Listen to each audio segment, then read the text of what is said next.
नमस्कार शेतकरी मित्रांनो, तुमचं स्वागत आहे आपल्या शेतकरी कन्या अश्विनी या यूट्यूब चॅनलवरती। आज तुम्हाला कांद्याचे बी कसे तयार करायचे, कांद्या पिकासाठी लागणारं बी गोट लावून कसं तयार केलं जातं याची संपूर्ण माहिती मी आज तुम्हाला या व्हिडिओमधून देणार आहे।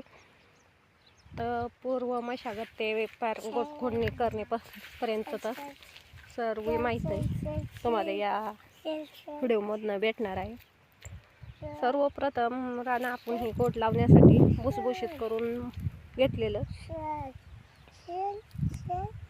2 ते 2.5 फुटा एक खड्डा घ्यायचा, त्यात भुसभुशीत करून कांदा ही योग्य साईजचाच घ्यायचा, खूप मोठाही नसला पाहिजे आणि खूप लहानही नसला पाहिजे, तो अगदी मापात असला पाहिजे। त्याला दुबाळका हा नसला पाहिजे किंवा फुटीचा कांदा नसला पाहिजे। त्याने काय होतं, आपलं योग्य बी तयार होतं। योग्य बी याचं कांद्याची म्हणजे योग्य बी असलं तरच कांदा पुढं दुबाळका किंवा त्याला फुट होत नाही। त्या खड्ड्यांनी आपण असं लावून घेतलेलं आहे, बघू शकता। हे 2 ते 2.5 फुटाचं अंतर या असं आडवं आहे आणि उभं हे 1-1.5 फुटाचं अंतर हे असं उभं ठेवलेलं आहे। असं नियोजन हे गोटाचं आपण केलेलं आहे। त्यानंतर पहिला डोस हा त्याला 24-24 टाकलेला आहे, पोटॅश आणि 24-24, जेणेकरून आपलं गोट हे चांगलं यावं जमतात। त्यानंतर पहिली दुसरी खोडपाणी करून दुसरा डोस हा त्याला 19-19 सोडला होता। त्यामुळे चांगल्या प्रकारचं हे आपलं गोट आलेलं आहे। त्यानंतर तुम्ही गोंड पडायला लागल्यास म्हणजे त्याला असं प्रथम छोटे निघतात, मग जास्त पाण्याची गरज असते, जास्त पाणी सोडायला लागतं। त्यानंतर मग त्याला आम्ही आता बी भरायला लागलेलं आहे, त्याला गुळाची फवारणी घेतलेली आहे, जेणेकरून गुळाची फवारणी घेतल्याने काय होते, मधमाशी जास्त प्रमाणात फुलांवर बसते ह्याच्यामुळे। किंवा तुम्ही गोटाच्या कडेने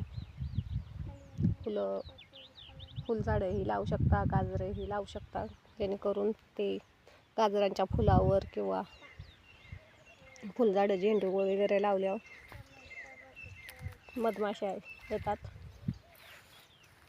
आमच्या शेताच्या कडेने अशी झाडं असल्यामुळे आम्ही फुलं शक्यतो लावली नाहीत। मधमाशा तसे बी आमच्या इथं मावळ बसलेले असते त्या झाडांना।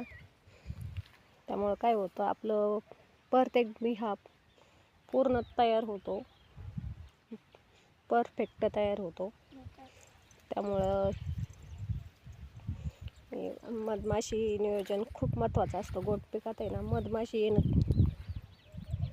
खूप महत्त्वाचं असतं। त्यानंतर मग जो परिपक्व गोंडा होईल, ताटसं खोडून काय करतात, काय लोक फुटाणा वाचावा म्हणून सरसकट गोंड खोडून घेतात, तर तसं न करता जो गोंडा परिपक्व होईल त्याच गोंडा खोडून त्याचं बी कुठल्या लाकडाने वगैरे टेचून न करता हाताने चोळून केलं तर ते बी खराब होत नाही। लाकडाने टेचून केल्यावर काय होतं, ती डॅमेज होतं, मग ती उगवण्यास मार खातं। तर असं पद्धतीने हे गोटाचं नियोजन केलं पाहिजे, म्हणजे पुढच्या कांदा पिकासाठी योग्य बी किंवा चांगल्या प्रतीचं बी हे घरीच तयार केलं पाहिजे, ना बाजारातून आणता ना दुकानातून आणता।